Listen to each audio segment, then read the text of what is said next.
when I was fortunate to be the head of a school group that we organize get together like this, not just get together. I thought I put our job, we were able to do a project. So one of the guys was saying, ẹni tó bá lè ṣe irú bọ̀ báyìí, ẹni ẹ lè run country. Èmi náà fẹ́ fún àwọn ìgbìmọ̀ tó ṣe iṣẹ́ yìí kí wọ́n wàjọ lé mo fẹ́ fún wọn ní pass mark pé if they can do this, they can run anything. So ẹ bá mi pàtẹ́wọ́ fún wọn. Now, we've been asked to talk about marriage. Nígbà tí when I was giving this charge, mo wá rò pé marriage is something that one can never get to the end of it. It is a continuous process. Nínú èdè òyìnbó wá ní kan continuous tense. Marriage is a continuous tense. At the same time, everybody is an authority in marriage. Even those who have not gotten married, they are authority in marriage. They know one thing or the other about marriage. Wọ́n wá ń sọ fún èèyàn kan pé something to talk about marriage. Àfi kéèyàn wà sí àpò tó máa sọ. Torí I'm limited to communication. Then because I'm the first person that is going to speak, I will have to touch on some aspect of marriage before going to the issue of communication. And lucky enough, yesterday, I was fortunate to be at the one in town wedding ceremony of the son of Apostle Ashudume. I was fortunate to be there. And David, Pastor David. So, I now brought some good tidings about marriage. Gbogbo alamamo Pastor Tunde Bakare. If you know Pastor Tunde Bakare, he used to be Lazarus in Change Church. So he came and he was the one that gave the sermon. But as a reporter, bó ṣe ju sermon yẹn báyìí, mo dẹ̀ ń wọ́n mo ní ilé ìmọ̀ wúlò fún marriage seminar wa lẹ́nu. So I'm going to quickly run through some of those things that Bakare said about marriage. Bakare yesterday he titled his message "A Blueprint for a Successful Marriage." The first thing he said is that marriage, which all of us know, is the only institution whereby you get the certificate before you start writing the exams. He also said marriage is a mystery where you can continue to unravel it nígbà tó bá wọnú ẹ̀, and you cannot, like Yorùbá will say ọjà òkùnkùn ni. I get it. Now, one of the things that he said was that he told the husband, he told us the meaning of bridegroom. He said the husband is supposed to be grooming the wife, and you are supposed to groom him to your own idea of the wife. When you fẹ́ kórè as a wife, it's your job. That's why they call it bridegroom. So it means that you are going to be grooming your wife. But he made mention of one important point. He said, husband, he told David, do not argue with your wife. He said, ẹ̀yin lẹ́ni ká ṣe pàdé o, ẹ̀yin náà lẹ́ ń rojọ́ o, ẹ̀yin yàrá, ẹ̀yin lẹ́ ń rojọ́ o, you are not following us. He said, David, do not argue with your wife. He said, because you can never win an argument with a woman. He now give an illustration. He said in the Bible, the verse said I will not waste our time. He said when Sarah, Adam's wife, when he told her that she was going to give birth to a baby at a very old age, and Sarah laughed. And then when Sarah laughed, God now went behind the back to query Abraham that I said something and your wife was laughing. Your wife did not believe. And then later, Abraham confronted Sarah, but Sarah denied. But where the man of God was trying to bring up this point was that God did not argue with Sarah. God left Sarah and went to Abraham to go and find out why did the wife laugh. That if God did not argue with Sarah, how much more you that you want to argue with a woman? That you should just be careful in dealing with a woman.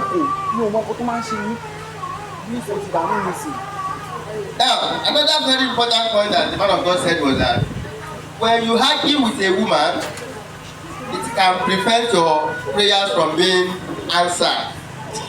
So when you want to deal with women, you should deal with them according to the revelation of God. And you find out that in so many marriages, there are a lot of problems that people may not be able to explain.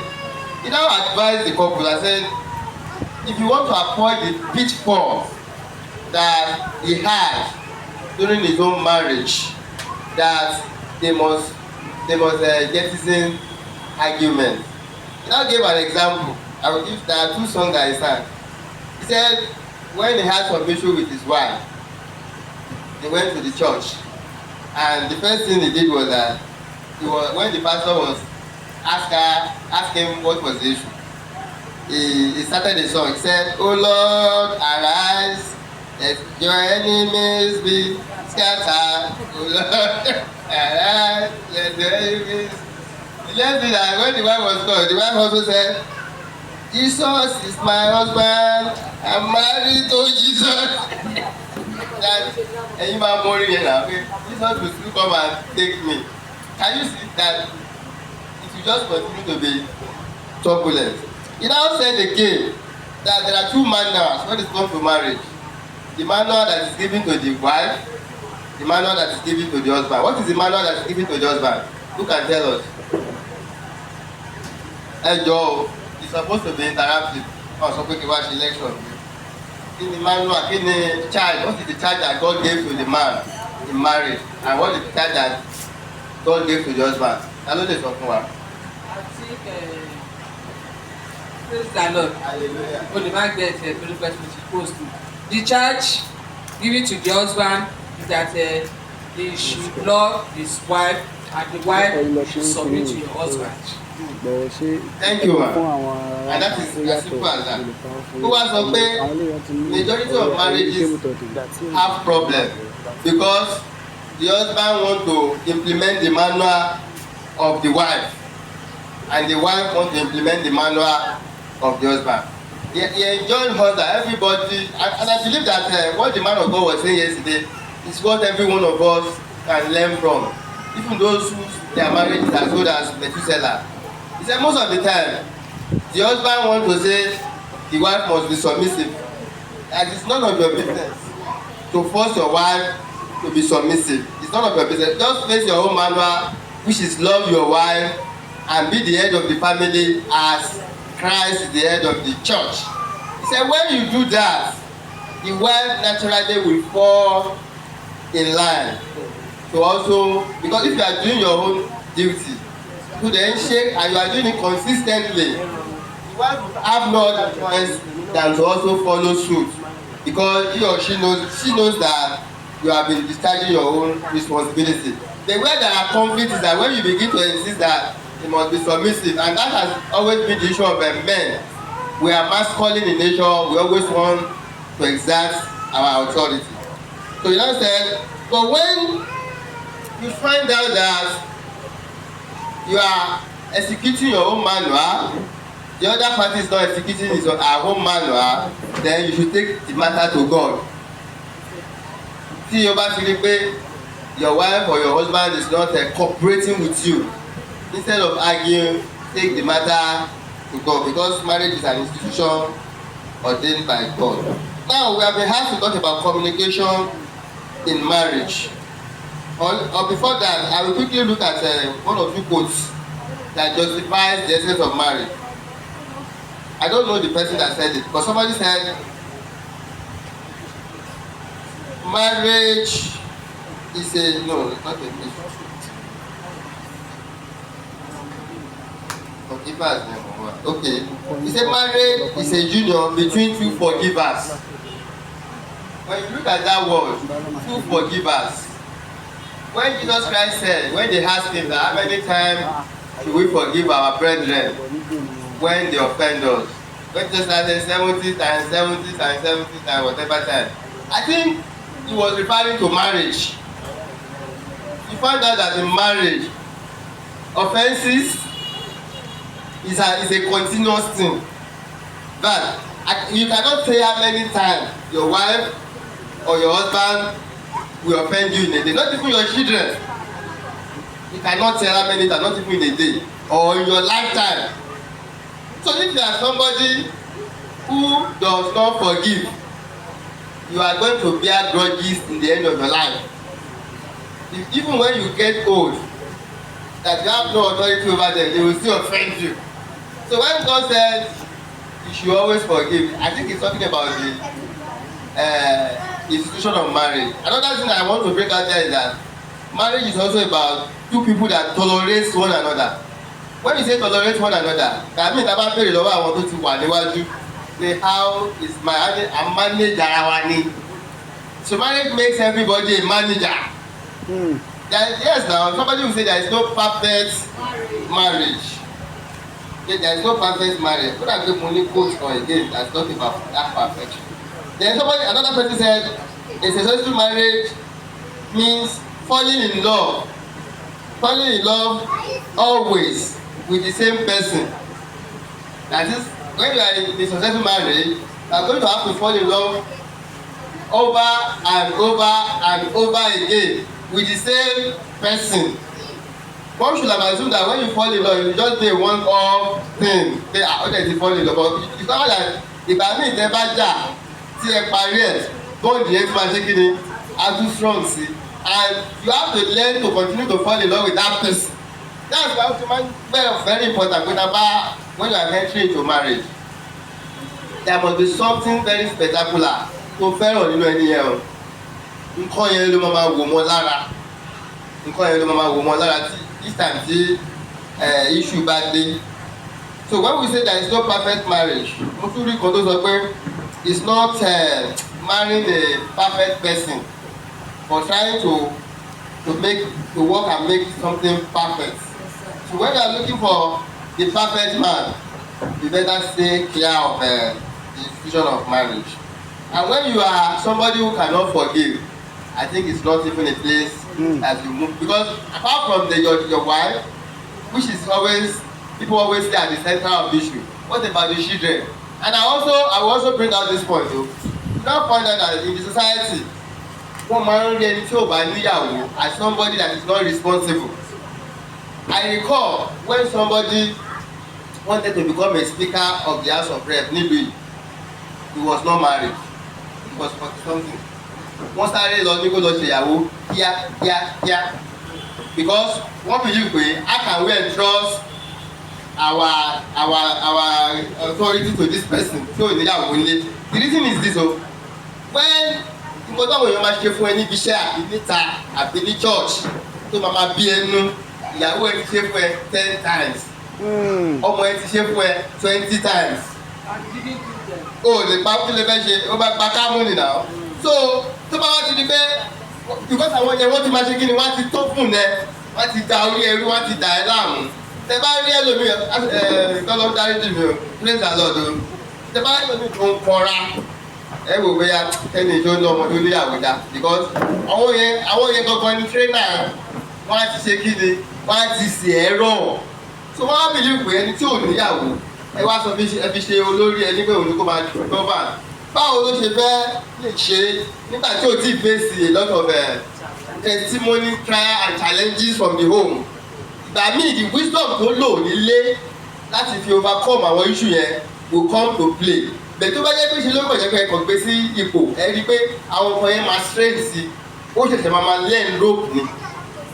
So marriage is very important when you are considering giving people position of leadership. When you are married, it means that ẹ mọ̀ pé ẹ máa ń sọ pé gbogbo àwọn manager ni wá. So when you are in marriage, you learn to manage everything. You manage your wife, you manage your kids, you manage relationship between your wife and your friends. Bàmí lọ ìyàwó ẹ máa ṣe nǹkan míì tó máa wọ pé nǹkan yìí kò yẹ kéèyàn ṣe sáwọn family. Ìwọ tó máa mú ṣe máa fọwọ́ cover ẹ̀ tí kò ní expose family ẹ̀ kò ní cause wàhálà. Now we go to the main point, the importance of communication in marriage. Somebody said communication is the life wire of every relationship. It is not about marriage alone. It's not about marriage alone. Life itself is about communication. Ẹni pé tí nǹkan bá ń ṣẹlẹ̀ níbì kan tí a bá ti rí ká nínú ìròyìn àbí tá a bá gbọ́ àmọ́ bó ṣe ń lọ. So communication is very important. I think I will get to some other posts about communication.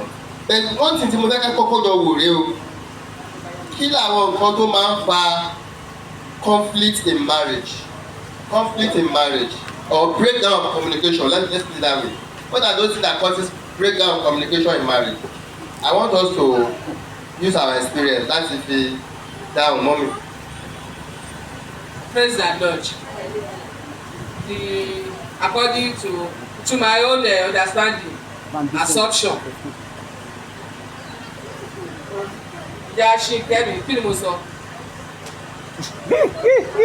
Na one just. Why do I mean by saying assumption? In marriage, you don't assume. Nǹkan tí máa yẹ, nǹkan tí ọkọ mi tó fẹ́ sọ. Nǹkan tó fẹ́. Why did you know what is my mind? Ó máa ń dájà sílẹ̀. Mo ti assume pé bó ṣe ń bọ̀ ẹ̀ kò ní kí mi o. Whereas he's coming with something special. Mo ti assume àtún trigger àti ń jà tẹ́lẹ̀. Mo ti bóyá kò tí o bá mi jà kò ní tèmi lò. Kò ní dẹ̀ tó pé nǹkan báyìí ló máa ṣe. Ẹni bó ṣe ń wò ó máa mọ́ mi lójú ni. Kò dẹ̀ wò bẹ́ẹ̀. So it's not good for somebody even in marriage to assume that this is what this person is going to do, this is what he has done. You cannot assume. It's very bad in communication. Same thing with gesture. Ó ti ṣiṣẹ́ padà. Tí bá ṣe báyìí. Ó ti ṣiṣẹ́, ó ní ẹ̀rọ. Ó ní nǹkan tí mo mí bẹ́tẹ̀ ẹni kejì ní kò mọ nǹkan tí mo mí ó máa tà mí to another thing. So assumption and gesture, they are very bad thing in marriage. God will help us. Thank you very much, ma. Ta ló tún fẹ́ fún wa ní example? Wọ́n ti sọ pé ká jẹ́ kó wà interactive. So by fire by force, everybody must contribute.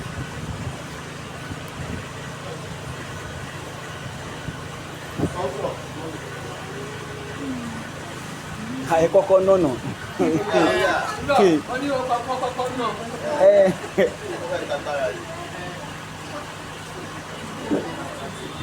Ẹ sọ ìtẹ́ bá mi, it's part of it. Kí ló máa ń fa breakdown communication? Ó lè má jẹ́ marriage náà, ó lè jẹ́ nínú relationship because ìwọ́n náà ló ti bẹ̀rẹ̀.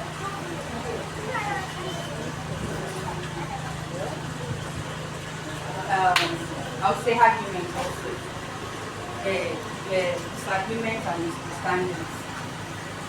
So that say more. So when we talk about arguments or misunderstanding, you know, and like being in a relationship or even in marriage, there are some people, like being a male or a female, some people just like to be perfect. You know, I mean, the move at the way, even in marriage or in relationship, maybe we are talking about something and you want that because it was on here, so we go stand. Domineering. Yes. So you want to dominate, you want to be right all the time, you want to your words to stand. Be it the man or the woman. Because and you are very, very important, whether in marriage or in a relationship. Because when it got to the stage, from there, ẹ kò máa notice pé ọmọkùnmọ̀ pé nǹkan tó fẹsẹ̀ náà lélẹ̀ jẹ́ ń pàtì jẹ́ ìpínlẹ̀. From there, whatever you share, whatever you guys have for each other, ó máa reduce, ó máa drop. Before you know it.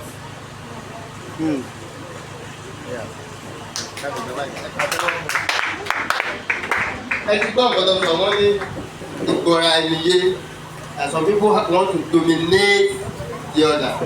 Ṣé bá dẹ̀ wò nígbà tí Ọlọ́run sọ pé husband, you are the head of the family.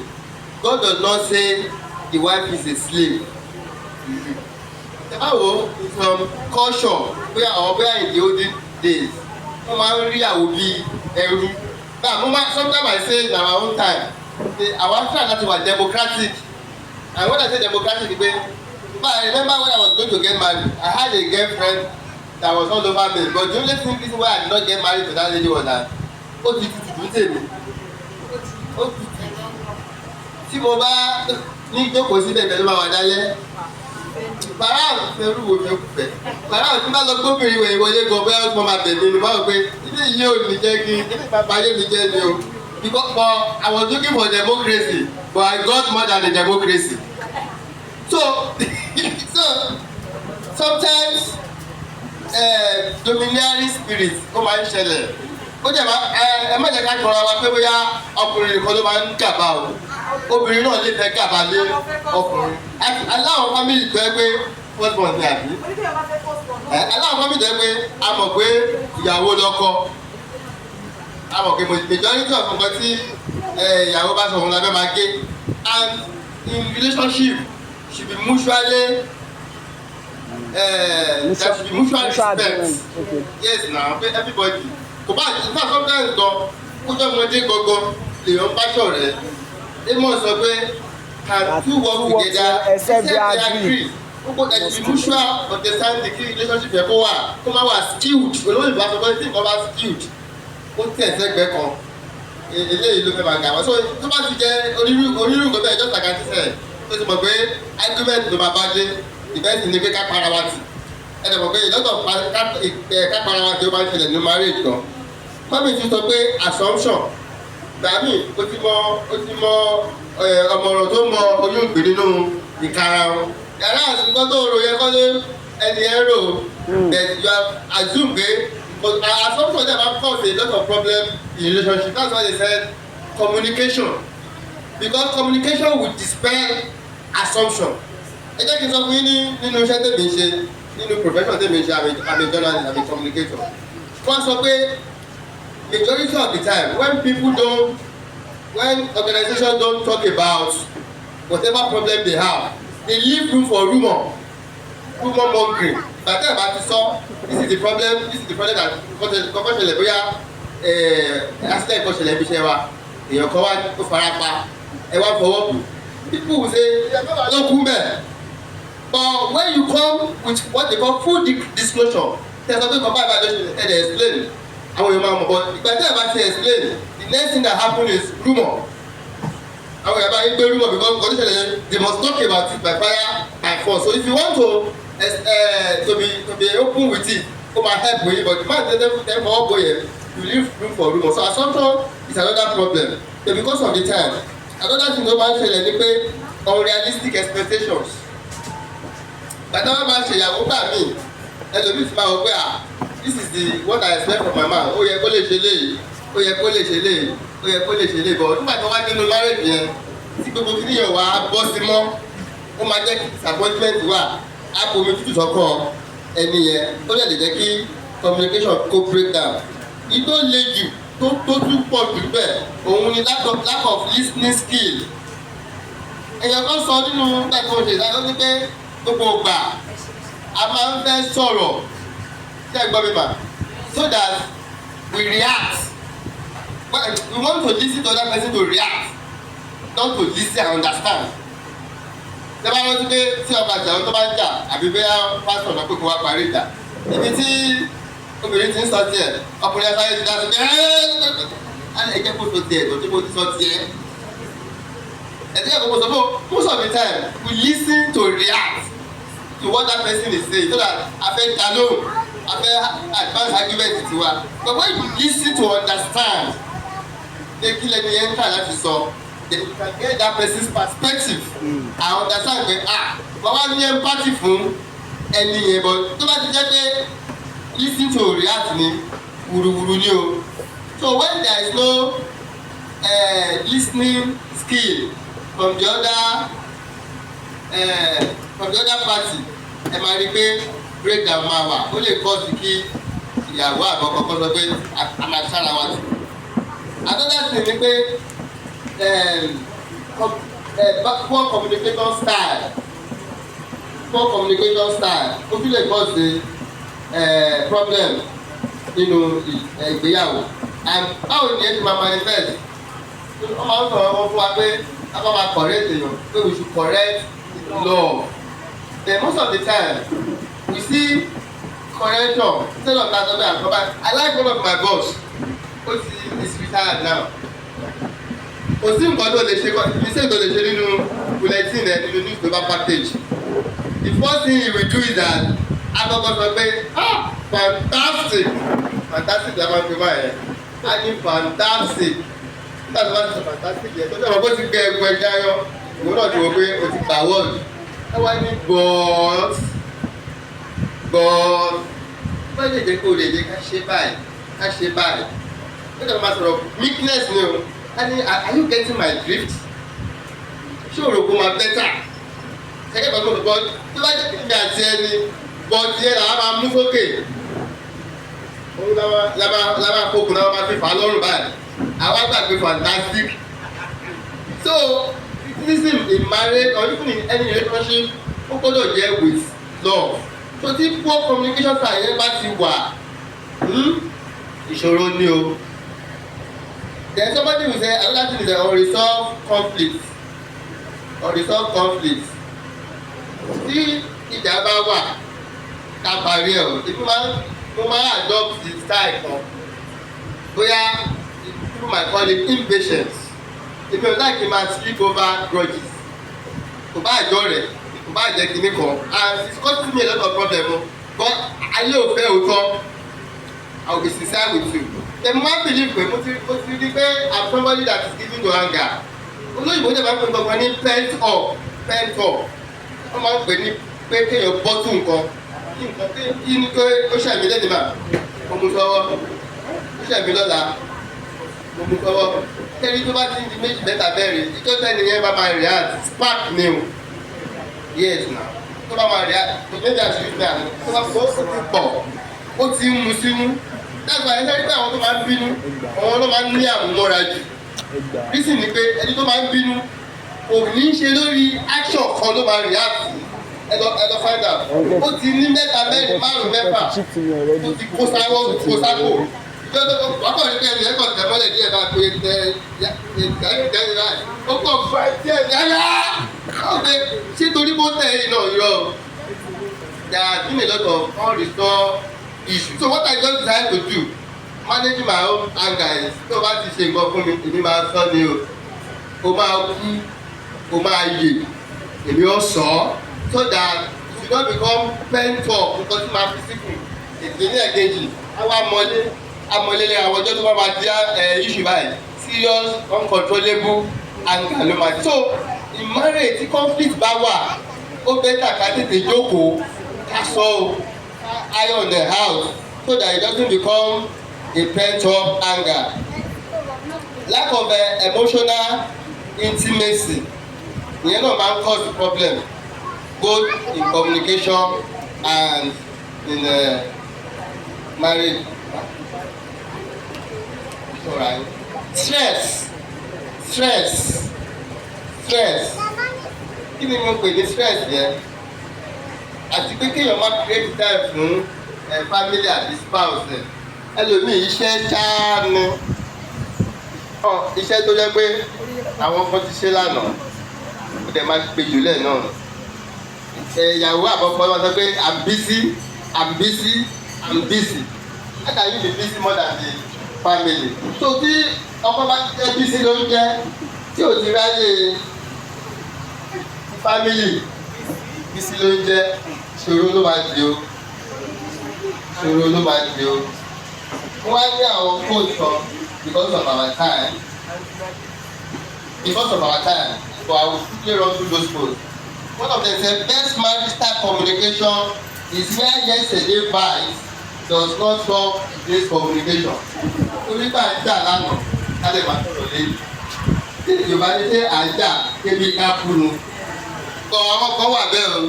Tá a bá ti jà lánàá báyìí ká má pàdé mọ́ ká má sọ̀rọ̀ lé ìgbà míì ìdábòsò mi ọ̀sẹ̀ mi bàbá rẹ̀ ìgbà tó bá rí fún màá gbé orí ìfúyàwó mi nígbà bá ti dì sínú ló bá gbọ́ ibẹ̀ káàárọ̀ ó ti kí ẹ lọ́dọ̀ mi kẹ má dà o nítorí pé àìjà lánàá ó mi fi ká ríra wọn léde ká má fìrà wọn some of us will do it but the best way ni pé tẹ bá ti jà lánàá àná ti wá àná ti lọ ẹni ayé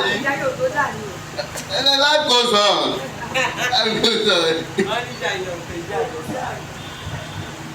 Mo ti sọ yẹn lẹ́ẹ̀kan mo ní majority of the problem ló máa ń ṣẹlẹ̀ pé we do not listen to understand, we listen to rehearse. Another thing ni pé somebody again said only bear in mind that your partner is not a mind reader. Do not let your ego or pride make you die in silence. Tí nǹkan bá wà tó ń bí ẹnu, why can't you open up and say dáàdi wa ẹ̀dẹ̀ ṣe nǹkan tó dùn mí o, mọ́mí wa ẹ̀dẹ̀ ṣe nǹkan tó dùn mí o. The moment tó o bá ti sọ partner kò lájẹ̀ débi kó máa mọ̀ pé nǹkan báyìí ló ń ṣe ẹ́.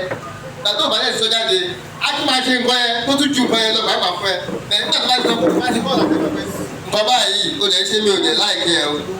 Things will be normalized.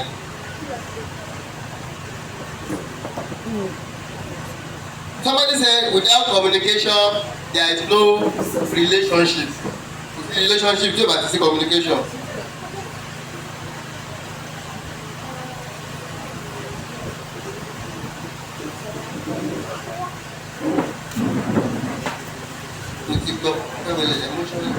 Yes, another thing tí mo tún rí sí mo máa sáré sọ before àwọn àdóbá ni màá torí wọ́n ti ṣẹ́jú sí mi.